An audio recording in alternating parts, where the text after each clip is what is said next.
two, three.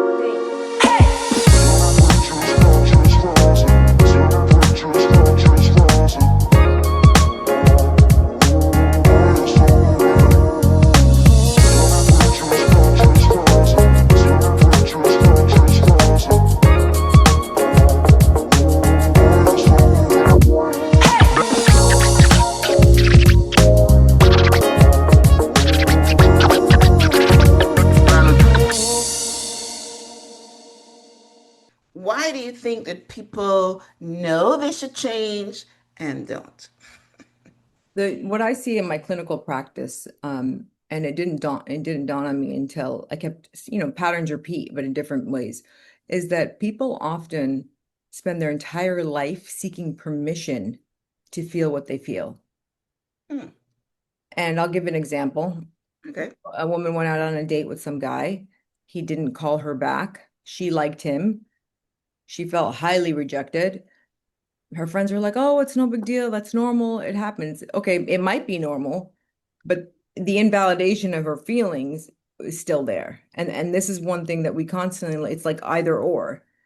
Yeah, it might be normal, and yes, not everyone's going to like you, but she still felt highly rejected, right? To the point where she's like didn't want to keep putting herself out there. But because her friends kept telling her, "Oh, it's no big deal. You got to be strong. If you're going to keep it every time, it's going to bother you. You're never going to get anywhere." And I see a lot of times people are constantly waiting for others' permission to feel what they're feeling. And a lot of the work I'm doing is actually teaching people how to feel what they feel, independent if others agree with it. Because if you don't allow yourself, the two hardest things to do, what I've learned in my over a decade of doing this is that if you can allow yourself to feel what you feel and to know what you know, you're ahead of 90% of the population. Welcome to the Transform Your Mind podcast, the place where we don't just talk about success, we talk about transformation. I'm your host, Myrna Young, and each week we explore how your thoughts, beliefs, and inner stories shape the lives we're living, and more importantly, the lives we're meant to live. This podcast is for anyone who's tired of surviving on autopilot and ready to heal, grow, and rise into purpose. Here we have honest conversations about mindset, trauma, faith, emotional healing, and the tools that help us break free from patterns holding us back. Today's conversation is especially powerful. My guest is Dr. Keaton Hamdan, and she brings wisdom, experience, and insights that will challenge the way you think and invite you to see yourself differently. Welcome, Dr. Hamdan. Thank you for having me. I'm so excited to be here. Hey, you're very welcome. I'm so excited for this conversation. Yes, anything about mindset, mental health, I love that because that is where a lot of people struggle. So, I invite you guys to take a breath, open your heart, and get ready to transform your mind. All right, so let's dive in. Okay, so Dr. Keaton, what personal experience or turning point first made you realize that transformation begins in the mind? And how did that moment change the directory of your life or work? That's a great question. I've had a multiple transformative moments, but the one that kind of changed my life was I used to be a consultant, and I worked for, it's like an A-list consulting company. And I remember being a boss, and I had someone come in my office, and I actually made that person cry.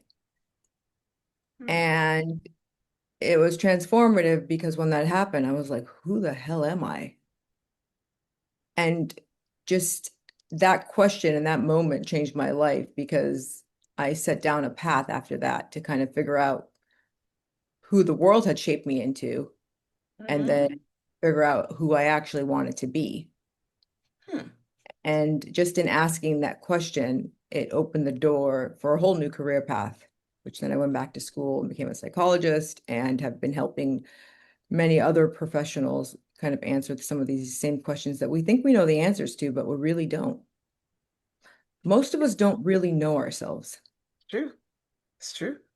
And I, trademarked a term called inner AI because everybody's obsessed with AI these days. But we all have a hidden code that drives us, and we're completely oblivious to it because we can't see it. Hmm. Okay. Well, um, it's very interesting. I'm a direct communicator. And, I started off being a life coach. And a lot of times in the life coaching conversations, people would cry, but I didn't feel any way bad about it. I felt that, hey, sometimes things hurt. Mhm. So, did you feel that you were being a bitch? You felt that you Yeah. were being Well, I think harsh? because I was in a corporate setting, it's like when I'm in therapy, if I make someone cry, I'm like, yes, we're healing. Really? But Okay, good. but in the corporate setting, it's you're I'm not there. That's not my job title to get them to cry. And it was clearly Okay, not the okay. lasting impact I wanted to have on people, nor Uh, nor the way I wanted to be remembered as someone who made someone cry. Okay. All right. Okay. All right.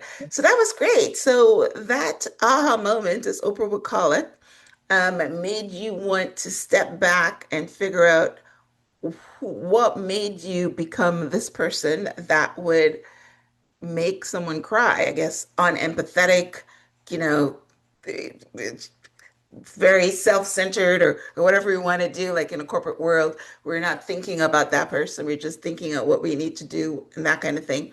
So you went back and tried to find out what shaped you and what experiences shaped you. That's pretty good. Again, as a coach, one of the things the motto that I work on is you got to know yourself to grow yourself. So Yes. it's great that you went back there. Okay. All Yeah. right. And so, I mean, like I said, that opened a whole Pandora's box of just going from to therapy myself, and Mm. then also not liking that therapeutic process because, 3 months into it, I'm thinking I'm transformed or changed, and then 6 months later, you're back to square one. I'm like, it shouldn't be this difficult, you That is know. so true. And I'm like, what's going on? And this is where I'm like, you know what? I'm gonna make this my life mission, first and foremost, obviously, to figure out who I am, the type of person I want to be, and be more congruent and aligned with that. And then two, teach it to others because, in teaching others, you teach yourself, Yes. you know. Yes. Yes. It's And actually how you learn. And in fact, when you learn something, the first thing you should do is teach it. And then it kind of like sticks, right? And that's basically my concept. Whenever I learn anything, I teach it now on the yeah. podcast, or I teach it to my daughter, or I teach it to my husband, or but I'm always sharing. I think of myself as a stork, pouring things into other people's beaks. But it's really interesting that I have been in, my show is called Mindset Transformation. I'm all into mindsets and transformation. But again, sometimes you are looking at things and you don't really get it, right? And it was not until I heard it's not my pastor. I keep calling him my pastor, but it's an online pastor, Dr. Jamal Bryant from Atlanta. And he's considered my pastor because I watch him every week. Mhm. He and I go to my church, but he is inputting in me every week. And he had a sermon that talks about the difference between change and transformation. And he said that anyone can pretend to change for 3 months or so. That's what you just Mhm. said. But real transformation is permanent. And very few people get to the real transformation because you've got to do certain things to really transform. And the only way you can do that actually is rewriting your beliefs, rewriting your mindset, rewriting the operating system. But, you can change if you want an outcome. You tell your husband, hey, if you don't do this, I'm going to leave you. And he's going to change for a little minute. Right. And then when he forgets about it, he goes right back because it's not Right. really his mindset or his operating system hasn't been changed. He's just the outcome is different. So, what did you find out when you were going through this process? And as a therapist, what makes people change and what makes people actually transform? The key difference is exactly what you said, where I like to think of transformation as it's even if you wanted to change, even if you wanted to go back to who you were, you couldn't. I'll give an example. So Mm, I feel ashamed that, sometimes that I had to go to a fancy school to what I call awaken. And I did my master's at Columbia University. And when I was at Columbia, there was a class called Creativity and Personal Mastery. And in that class, because I wanted to get an A, one of the exercises that we had to do was you had to go around and treat every single person as if it was their last day on earth. And you then had to document like what you did differently.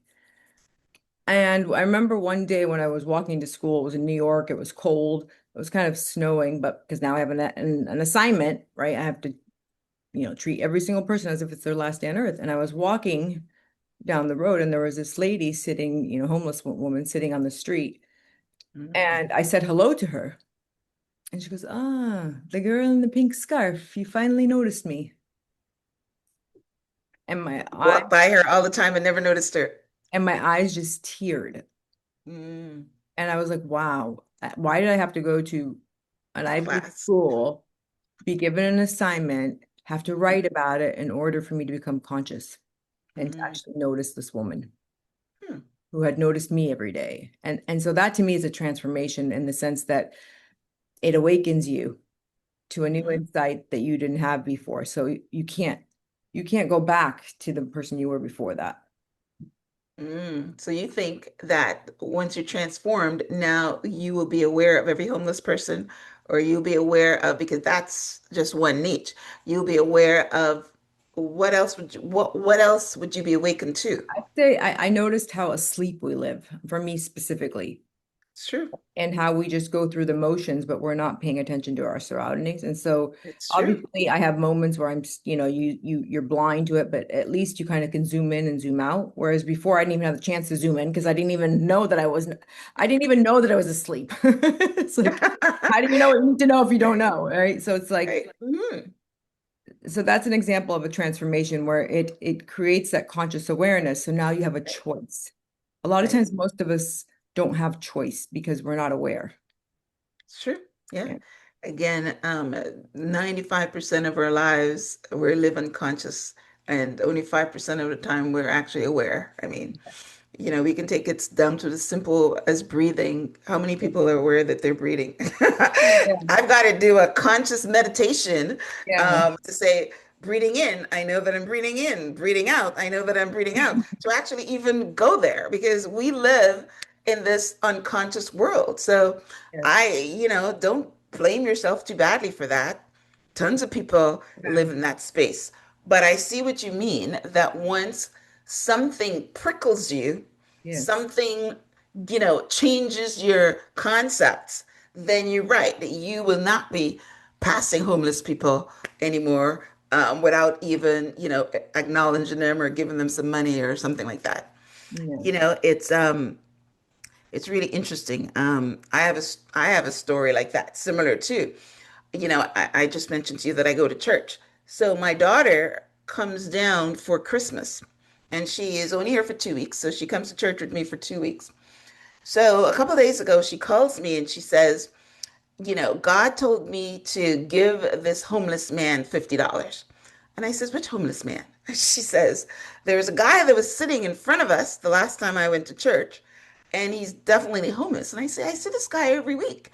How do you know he's homeless? But my point is that she's aware of it. I don't know why, but I was not aware of it. I saw him, and he wasn't on the street or anything. He was coming to church, but she was able to zoom in on the fact that he has needs. And yeah, I went to church yesterday, and I gave him the $50 and prayed for him. And I mean, but I'm seeing something had to have changed her, but I called her Mother Teresa. She's a very good human. Yeah. You raised her, so you had a role in that. Thanks. She's Myrna 2.0. She's better than me. All Mhm. right. In your experience, what is the most common mindset or belief that keeps people stuck in pain, limitation, or self-sabotage, even when they desperately want to change? And this is talking about a whole big population because they want to change. They're not willing to do the work to change. They're not willing to, I guess because you have to do the work. right? Look the assignment that you had to go through in order to, you got to do the work. So why do you think that people know they should change and don't? The what I see in my clinical practice, and it didn't dawn on me until I kept, patterns repeat, but in different ways, is that people often spend their entire life seeking permission to feel what they feel. Hmm, And I'll give an example. okay. A woman went out on a date with some guy. He didn't call her back. She liked him. She felt highly rejected. Her friends were like, "Oh, it's no big deal. That's normal. It happens." Okay, it might be normal, but the invalidation of her feelings is still there. And this is one thing that we constantly, it's like either or. Yeah, it might be normal, and yes, not everyone's going to like you, but she still felt highly rejected, right? To the point where she's like, didn't want to keep putting herself out there. But because her friends kept telling her, "Oh, it's no big deal. You got to be strong. If you're going to keep it every time, it's going to bother you. You're never going to get anywhere." And I see a lot of times people are constantly waiting for others' permission to feel what they're feeling. And a lot of the work I'm doing is actually teaching people how to feel what they feel, independent if others agree with it. Because if you don't allow yourself, the two hardest things to do, what I've learned in my over a decade of doing this is that if you can allow yourself to feel what you feel and to know what you know, you're ahead of 90% of the population. Hmm. Well, you're giving some very good examples, Yeah. because that's something that I would say, not saying that she shouldn't feel it, but I would say that, hey, when you feel rejected, maybe she decides to not date anymore. But if someone says to her, hey, yeah, that's 50% of the experience. So how do you tell her to handle that? To, It's to hold very good. the brain usually works in polarities, either or. So learning to hold two truths is actually maturity and growth. So two truths, I feel rejected, and it's part of the process. Okay. That Okay. that word "and" is critical. Okay. Now that takes work though, because the brain's lazy. It likes to only hold one truth. So you have to consciously recognize, hey, you know what? I felt rejected, which sucks. And it's part of the process. There's other fish in the sea. Hmm. I would even add something else. There's nothing wrong with me, because a Yes. lot of people, when they feel rejected, Yes. bring it to a personal thing where maybe I'm not cute enough, I'm not, Yeah. the not enough Ugly. syndrome, right? So I would add three. But anyway, Yeah. go ahead. Yeah. Well, but it's old, but both are true, right? I'm, Mhm. just because someone else doesn't want me, someone else will want me, you know. Right. There is nothing wrong with me, and maybe I wasn't for him, Right. Right. So Right. but you still have to hold. What happens is that we usually just hold one or the other, It's true. and learning to hold space for both tends to help kind of move forward in a healthier way. Wow. So I'm loving this conversation. You're right. You're definitely, a brain person. So, so if you were doing therapy with this person, and you're telling her, she's coming to you and she's saying, "Oh, I've been looking for love for 10 years and I keep getting rejected and there's obviously something wrong with me and I don't know, I'm going to grow old alone and that kind of thing." So you tell her, there's nothing wrong with you. That's the process. You got to kiss a lot of frogs before you get to the prince, or something along those lines. Yeah. What do you, how do you start to get her to transform to hold both concepts in her brain, if Well, that's so hard to do? that's a great question. And we start looking at her patterns because there's probably is a pattern that's keeping her stuck. So, for example, in this woman, she noticed that she's a people pleaser. She would never share her opinion. She would go along with whatever the person wanted. She'd tell him whatever you want, wherever you want, because she was learned at a very young age, kind of, don't rock the boat, keep things peaceful, and all will go well. Well, in the dating world, guys actually do like a woman to have an opinion, Yeah, yeah. so, but not too much of it. It's like kind of like that, finding that happy medium. But she had to get to the source of recognizing that this whole notion of people pleasing and staying quiet stemmed from her root of childhood. Hmm. from growing up of don't rock the boat and keep the peace. And so her sense of self was basically shut down. And so we would work on, okay, what parts of you do you want to start honoring? How can you Hmm. honor yourself without dishonoring the other person? You know, Hmm. Okay. that notion of being like assertive versus aggressive, right? It's about I can honor you and I can honor myself. Just because you say, hey, like, you know, I'd like to go to the restaurant on the corner isn't gonna be pushy or being, as you can see, as too, opinionated. Or Hmm. saying I like steak and not sushi is okay. Hmm. Hmm. So learning just to allow giving yourself permission to have a voice and to have an opinion, Hmm. um, and not seeing that as a threat. Whereas Right. growing up, she might have, if she spoke her mind or opinion, it would either be rejected or she would get reprimanded for it, or kind of, it would not be kind of honored or rewarded. Mm, good. Yes. So, Yeah. I mean, you're doing good work because, yes, I'm pretty sure that the women or men that come to you, have all these patterns that they want to break, and they have all these mindset beliefs that are, their operating system. And in order to reprogram yourself, you've got to do the work. Byron Katie has this book called The Work, and I've uh-huh. read it. And one of the concepts that I walked away with, I'm pretty sure there's more, but one of the ones I walked away with is that you have to ask yourself, is it true?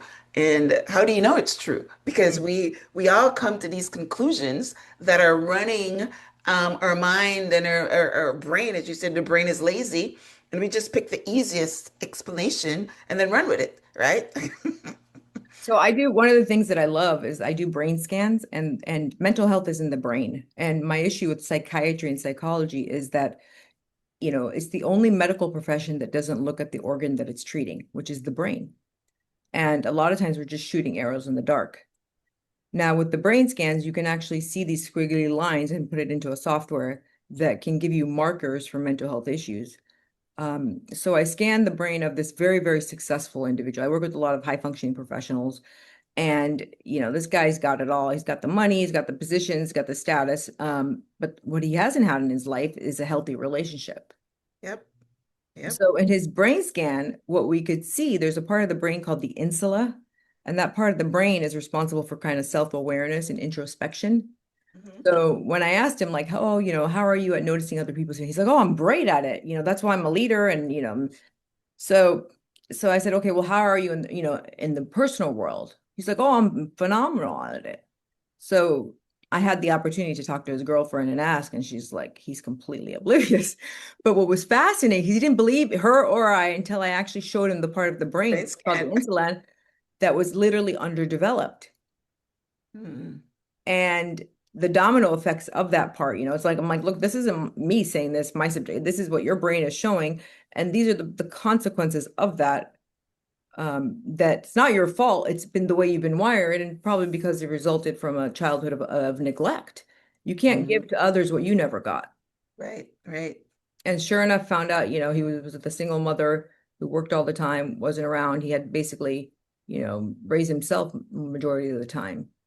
And Hmm. so not because she didn't want to, but you just it That is, happens. we're not Single here to blame your parents. parents, but just Right. to help use it as data to understand Yeah. why that part is less developed. Hmm. And then how did you treat him? Well, what I mean, you give a recommendation of there's different tools, and biofeedback is great because you start giving them tools to become aware and self-reflective. Hmm. Um, we do things such as like photobiomodulation, which kind of opens the mitochondrial cells of the brain to kind of help you stimulate, and self-reflection exercises. Mm. Self-reflection exercises. Dialogue with his partner learning to speak the hard truth of like, hey, you're not hearing me, and him actually believing her versus dismissing her and being like, oh, you're just too sensitive. So there, Yeah. I mean, here's the thing about what everybody wants the magic pill. There's no magic pill. Yeah. Okay. Have to Everybody's do the always work. looking, people are like, fix me for no one's broken.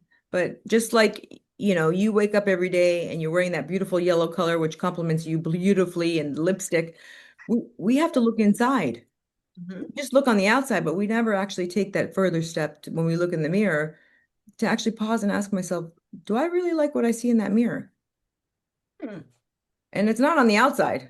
Oh, Hmm. you'll be quick to say, oh, my hair doesn't look good today, or my skin, I got Right, right, right. look on Yeah. the inside. Nobody looks on the inside. Yes. Sadhguru has got a program that's called inner engineering. And that's Mm, basically what we need to do. You need to understand our inner engineering. But I like that what you said, about self-reflection.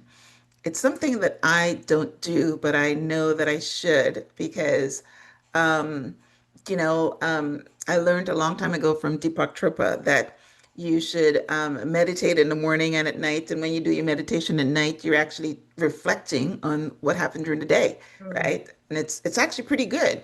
So, I mean, if you were to, using our same concept here, where you made someone cry or you had an argument with somebody, you sit back and reflect on what you did and what the other person did and try to figure out, that kind of thing. So what you're saying, that kind of work rewires your brain. And the reason why it works is that, you know how they say 15% of your life is conscious mind and the Hmm. other 85% is subconscious mind? Hmm. So we have four different types of brain waves. All right. Your beta brain waves are more conscious mind. Your alpha brainwaves, subconscious mind. What we know from the science now is that when you're in that self-reflection state right before bed, you're actually going from beta to alpha, which is in the bridge to the subconscious mind. So when you're reflecting in the subconscious mind level of those brainwaves, you have an opportunity to shift them. Mm. That's why it's very powerful. And the Very more you nice. do it, and I don't know, like I have children, and my children love to talk to me right before they go to bed. And I Hmm. used to always wonder why. And I realize it's because their brain waves are in those lower brainwave frequencies where they feel rested and safe. And then they want to open up. But during the day, they're in that heightened brainwave state. They're not there. We're in that reflective process. And I realize it's more just because they're calm and safe, they tend to open up. And I'm usually like, go to bed, But I've learned now to kind of allow that space because you find out some good stuff that you wouldn't Probably know. where pillow talk came from. Yeah, that's Nice. right. Yeah, exactly. Very, I love it. I love your analogies and connections. Yeah, that's where pillow talk came from. Very nice. Okay, well, Mhm.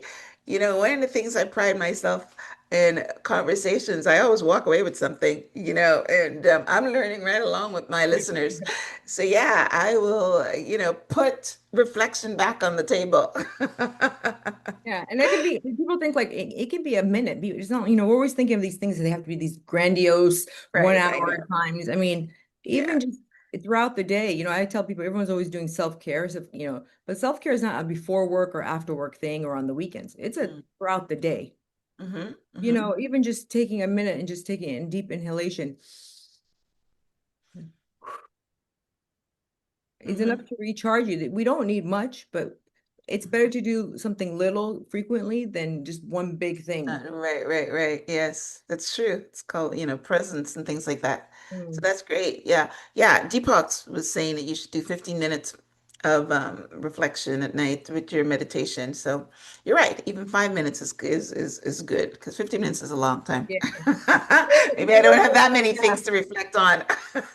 Yeah. Scarcity. I mean, we can scroll for an hour. That's I fine. know, But you're like reflect for 50. That's a little scary. A lot of times we're too busy trying to run from ourselves. right?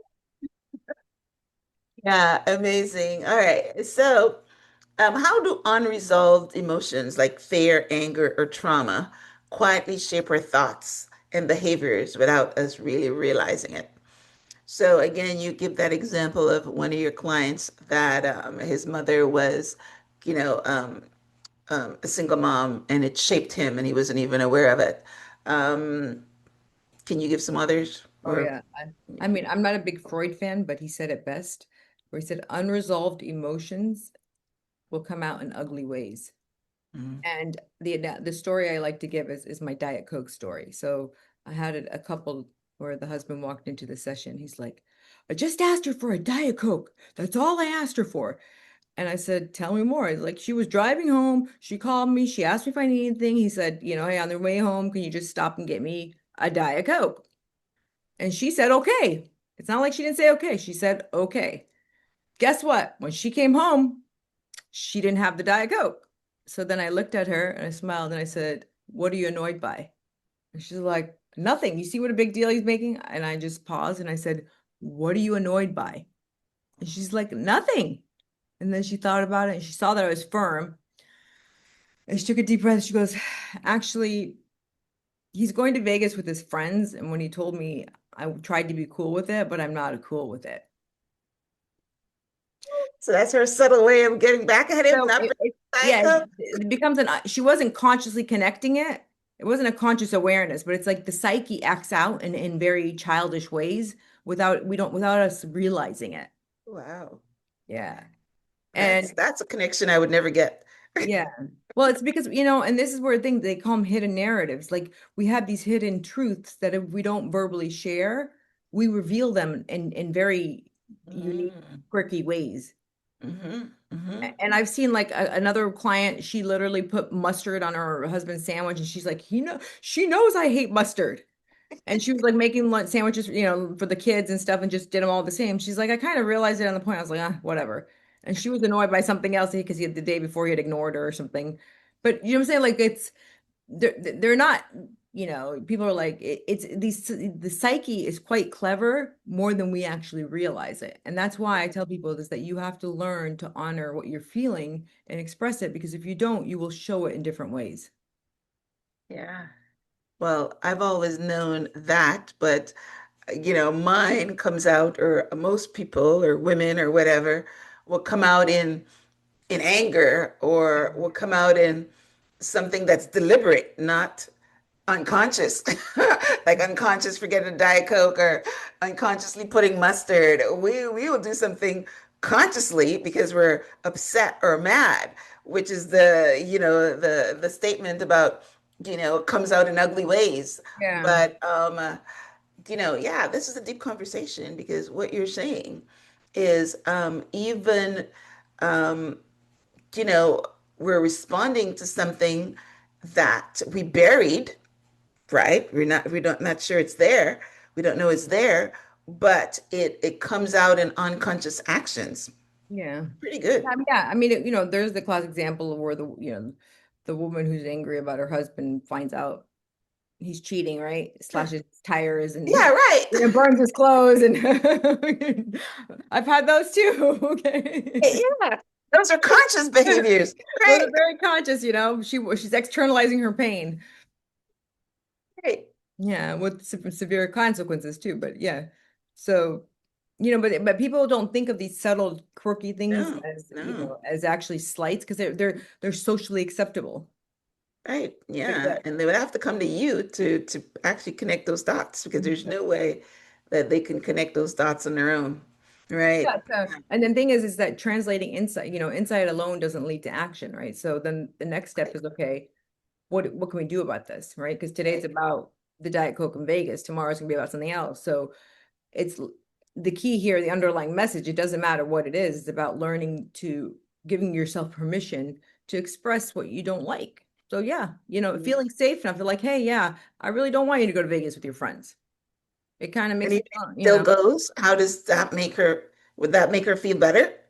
well, I mean, at least if they could have a conversation about it, obviously, if she's just dismissed, probably not. But if they could have a conversation about it and she's able to process that, like, maybe I'm a little jealous and I'm worried that someone's going to steal you from me and some Mhm. hot chick is going to like take over, and then they can process it together and realize like the likelihood of that is unlikely. Or if Right. they kind of agree, like, hey, I'll keep in contact with you, or we'll check in. Like, it's all about how the other person responds to it, right? Right. But the 50% of it is her just giving herself permission To speak. to speak. And a lot of times because if we're not 100% sure the other person is going to accept it, we don't even give ourselves that permission. Right. And what I've learned with myself and with my clients, 50% of the healing is just giving yourself the permission to acknowledge what you're feeling, Mhm. independent of whether or not the other person receives it. Person likes it or not. Yeah. Right. Yes. Yes. Hey, We're always attached to an outcome. It's like, I'll say it if they're going to accept it, but if they're not going to accept it, I'm not even I'm going to not say gonna it. say it. Yeah. Yeah. Well, that's the same thing with rejection. A lot of times we don't want to do things because we feel that we're going to be rejected. So we don't do it. We don't say it. Mhm. Um, or if you, I heard someone on Instagram the other day. say what he thinks is a good man. And he said a good man is somebody that you don't have to walk on eggshells with, where you can he holds. I'm not sure exactly what he was saying, but he was, I mean, I'm relating it to this conversation because a lot of times, women don't say what they want to say because they're expecting the husband, not to accept it and maybe blow up or something. Or even men do the same thing. They don't want to rock the boat because someone is going to blow up. So they don't Yeah. say it. And this guy is saying a good man allows you to share and be yourself, and you don't have to walk around on eggshells having to always worry about how he's going to react to things. So I think that's good. Yep. Well, okay.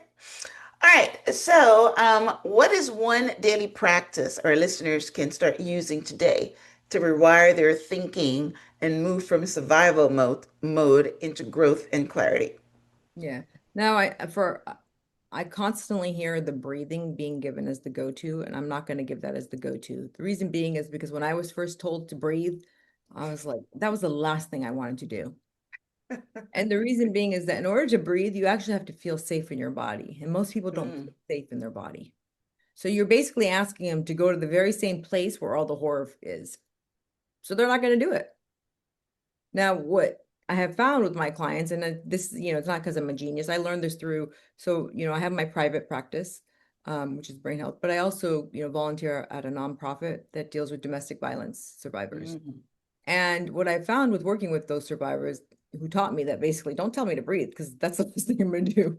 Um, then I learned to help them ground themselves. So just by asking them, name three things you see in the room. mm, So grounding was a lot easier because that's still present. Because at the end of the day, it's about presence. We want to get mm, people to be present. And the mm. breathing is the intent of that is to get them to present. But what I found is that it was a lot easier to get them to ground themselves into the room or just feel your feet on firm on the floor. Mm. Or you know what? Open your palms for me. That's less intimidating and less scary than going into my body where I have all this stuff that I have done a brilliant job all my life blocking out. Yeah. Yeah. And pushing down. Yeah, Yep. and then Hmm. pushing Hmm. down. So don't tell me to go there. So I found that, telling people just to notice three things you see in the room, um, feel your feet plant firm into the ground, or you know what, just fix your posture. It's like an instant mood booster. Hmm. Hmm. Hmm. How does a depressed person walk? Shoulders slumped over. How does a Yeah. confident person walk? Yeah, You that's know, Tony Robbins, space there. He talks about change your state. yeah, Change your state, right. yeah. Well, it's biohacking, right? It's Yeah, now it's it's biohacking. biohacking. It's literally biohacking. Right. Hmm. People are usually tense, like wiggling your fingers. Just that Hmm. mind body connection because you can't wiggle your fingers if you're not your mind and your body are not connected. Hmm. Hmm. You know? Um, Okay. so these little biohacks are actually very effective. I tell people get up, if you're sitting and you're just feeling frozen, get up, go for a walk. Mo Emotions are meant for motion. The body's meant to move. Hmm.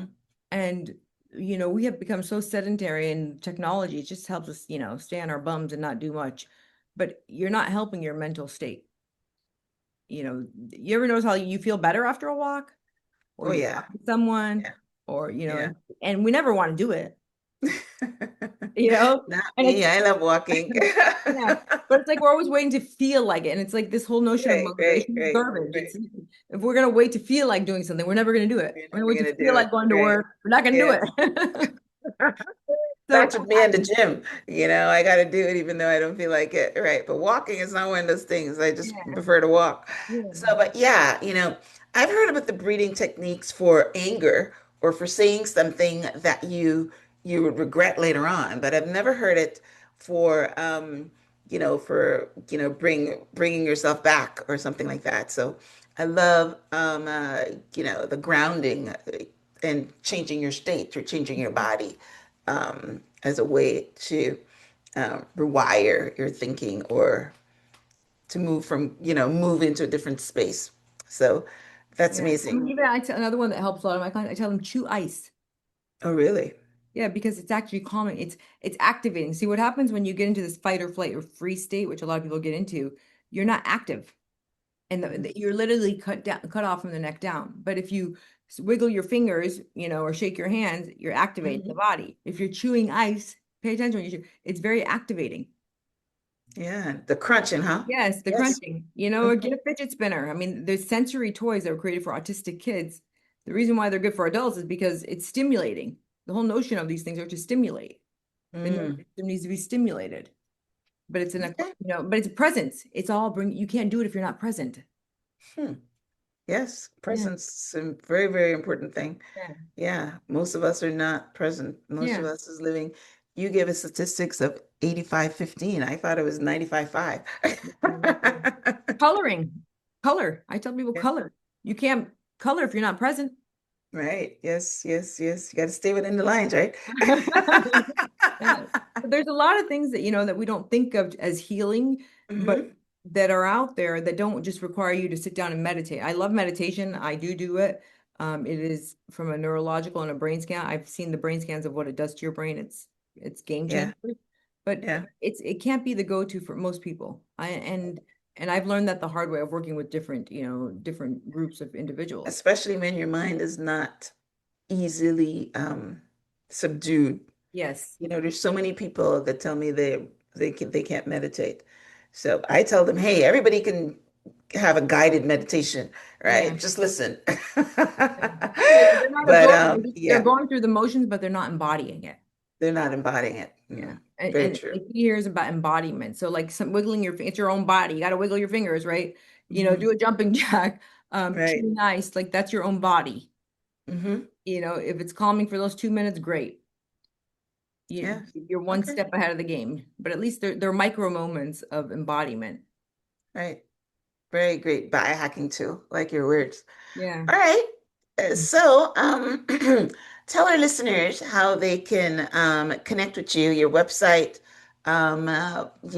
if uh, your therapy, how they can reach you, your social media handles, any of that. Yeah. So, I mean, just one last message. The term I always like to tell people, you're not broken. Everyone's like always like fixing. None of us are broken. We need to learn about ourselves, right? And knowing yourself, you can heal yourself. I have a huge Instagram following. You can find me on Instagram. I'm Brain Health Doc. It's BrainHealth and then Doc DOC, or on my website, brainhealthgrowth.com. Those are the two ways you can connect with me. If you're in Houston, would love to see you. Come on over. Was that great brain health growth? Yes, brain health growth, all one word.com.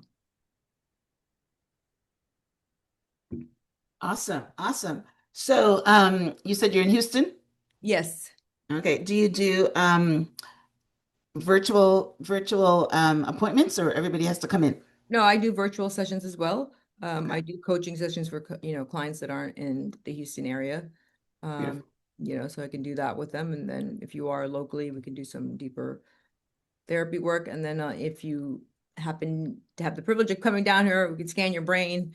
We have different tools too, like neurofeedback, photobiomodulation, vagus nerve stimulators. I mean, the future is going to be this brain science stuff. I know you do a lot of work in the longevity stuff and talk to a lot of people about longevity. It's all about anything that can give you data about what's going on inside is going to be a game changer.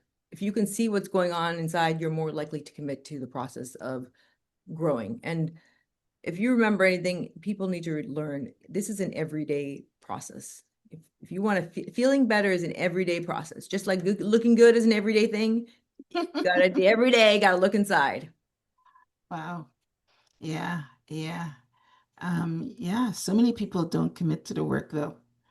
Yeah, it's amazing how, yeah, and the brain is the one that's leading the charge with that, because the brain always wants you to do the same thing that you did yesterday, or it wants you to, it's like you call it, it's lazy, so in order to rewire it, it takes conscious effort and conscious work. So um, I'm glad that we're highlighting this conversation and, blasting it, through the airways so people can say, hey, again, one of the things that Tony Robbins preaches is that people move away from pain and towards pleasure. So, if you realize that,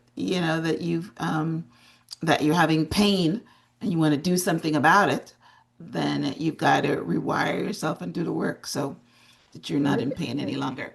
Look inward. That's where the work is. And that's where Yeah. the freedom is. We chase things external to seek Hmm. that freedom, but it doesn't last. Very temporary. Yeah. So that's amazing. All Yeah. right. Well, listen, guys, thank you for tuning in to this week's episode of Transform Your Mind to Transform Your Life. If something you heard today stirred your heart, challenged your thinking, or give you hope, don't rush past it. Sit with it, reflect on it, let it work in you. Remember, you're not broken. Yes, Dr. Hamdan's word. You're not broken, you're just becoming. And Mhm. if this episode resonated with you, please share it with someone who needs encouragement today. And be sure to subscribe, rate, and review the Transform Your Mind podcast. It helps us reach more people who are ready to change. So, as we wrap up, Dr. Keaton, any last words? No, thank you for having us. I mean, I just can't emphasize, everyone has the power to heal if they access their own tools inside. Yes, we all do. Yes. Mm. We all have the power to heal. We just have to want it. Yeah. That's the first stage. You have to want it, and then you're willing to do the work to have it. So, thank you guys for tuning in. Until next time, guard your thoughts, nurture your spirit, and keep going and keep doing the inner work. Because when you transform your mind, you transform your life. Thank you, Dr. Keaton, for being on the show. Thank you for the little aha that I've learned, and I'm sure that our listeners learned that. And yeah, we've got to work on, rewiring our brain, understanding. I love your stories. The homeless woman, the Diet Coke. Yeah, those are good stories that we wouldn't ever think that it was something that our brain is doing because it's very, very subtle, right? So thank you for expanding our minds. And they say, once your mind is expanded, it can never return to its original form. So mine is expanded, and I will start adding reflection to my daily routine. So thanks again for tuning in. Thank you, Dr. Keaton. Until next time, namaste.